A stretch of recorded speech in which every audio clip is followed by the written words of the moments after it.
नमस्कार, तुमचं स्वागत आहे चैतालीस किचन डायरीज मध्ये। तर आज आपण बनवणार आहोत लहान मुलांकरिता लागणारा असा लौकीपासून ही आहे लौकीपासून होणारा इन्स्टंट ढोकळा आज आपण बनवणार आहोत। तर आजच्या रेसिपीला आपण सुरुवात करून घेऊया।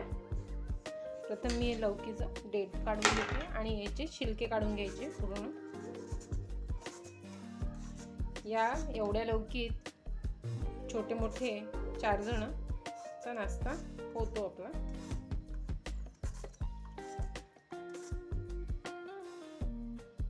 तर लौकीचे मी संपूर्ण छिलके काढून घेतले। आता आपण ते किसून घेऊया।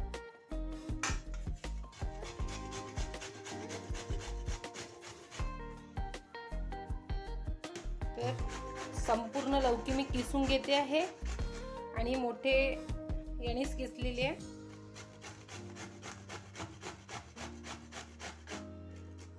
आणि हा किस आपण आता एका बाउल मध्ये काढून घेऊया। मी लौकीचा संपूर्ण किस एका बाउल मध्ये काढून घेतलेला आहे। आता आपण त्यामध्ये एक बाउल मी रवा घेतला आहे। तर रवा आपण याच्यात ऍड करूया। त्यानंतर पोहे खायच्या स्पूननी छोट्या मी 3 चमचे असं बेसन घेतलंय। बेसन थोडं कमीच घ्यायचं, तर तेवढं ते पण ऍड करून घेऊया पूर्ण। त्यानंतर तुम्हाला मिरची पाहिजे असेल तर मिरची घेऊ शकता। लहान पोरांच्या दृष्टिकोनातून आपण करतो आहे, तर मी इथे थोडं तिखट टाकून घेते। त्यानंतर हळद थोडी आणि चवीपुरतं मीठ तुम्हाला लागते, कमी जास्त तुम्ही करायचं। आता हे संपूर्ण साहित्य आपण टाकलंय याच्यामध्ये, ते ऍड करून घेऊ। आणि लौकीला पहिलेच पाणी सुटतं, तर आपण हे आता पूर्ण याच्यामध्ये ऍड करून घेऊया।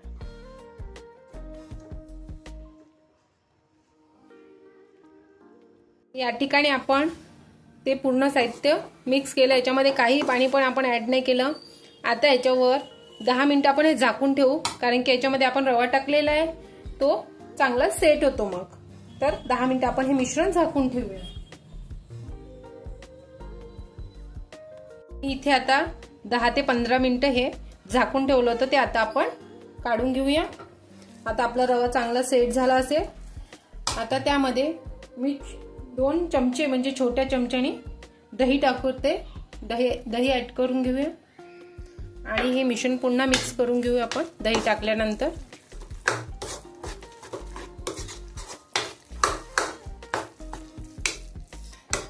तर आता हे मिश्रण थोडं पातळ करून घ्यायसाठी आपण थोडं पाणी ऍड करू।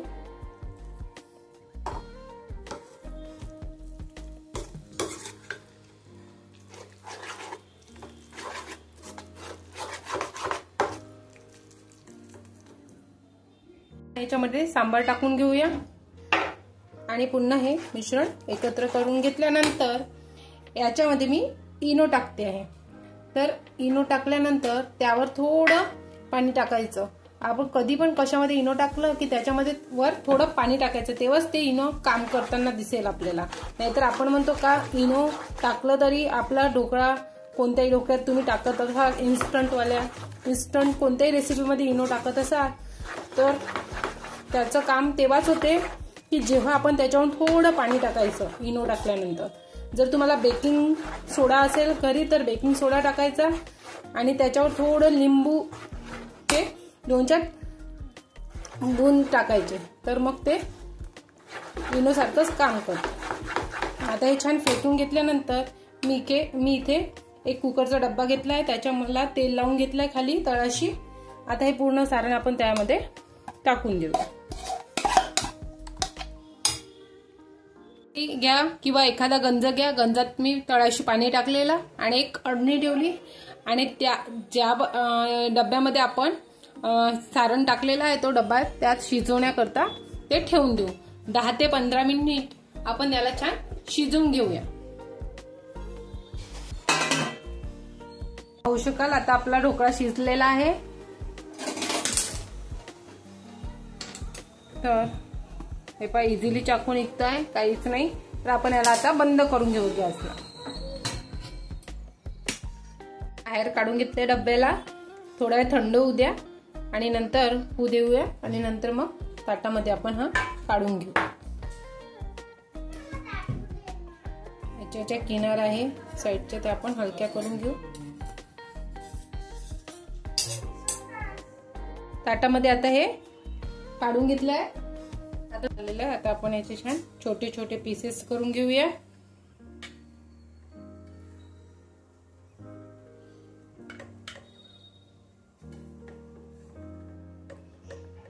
आणि याला आता फ्राय करून घेऊया. थोडं फोडणी देऊया. त्याच्यामध्ये थोडं तेल टाकून घेते.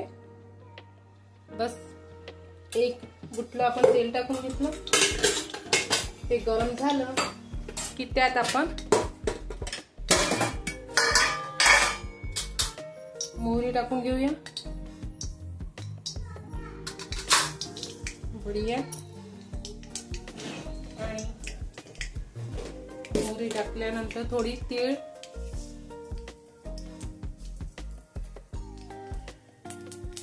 हिरवी मिरची आणि कढीपत्ता.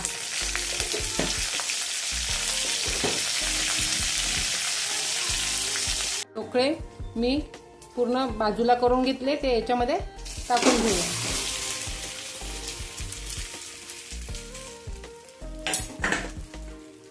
आणि हे छान परतून घेऊया.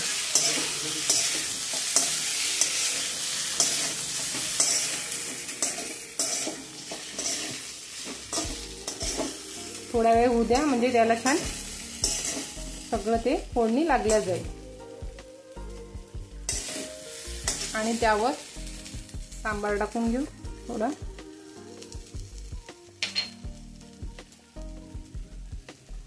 आणि 2 मिनिटं याला होऊ देऊ. यावर मी थोडं तिखट टाकून घेते, म्हणजे ते छान दिसते लाल. आपण मिरची तर टाकली, पण तिखटाने अजून छान वाटते ते. बस एका प्लेटमध्ये काढून घेऊ. आपले लौकीचे ढोकळे तयार झालेले आहे. असे आपले लौकीचे ढोकळे तयार झालेले आहे. चवीला छान लागते. हे नक्की ट्राय करून पहा. तुम्ही या ठिकाणी पाहू शकाल छान याला स्पंज पण आलेला आहे आणि इन्स्टंट होणारी रेसिपी आहे. तर मी चिंचगुळाची चटणी केली आहे इथे, त्याच्यासोबत खूप छान लागते. नाहीतर तुम्ही सॉस सोबत पण खाऊ शकता. जर तुम्हाला माझा व्हिडिओ आवडला असेल तर लाईक करा, शेअर करा, सबस्क्राईब करायला विसरू नका चैतालीस किचन डायरीजला.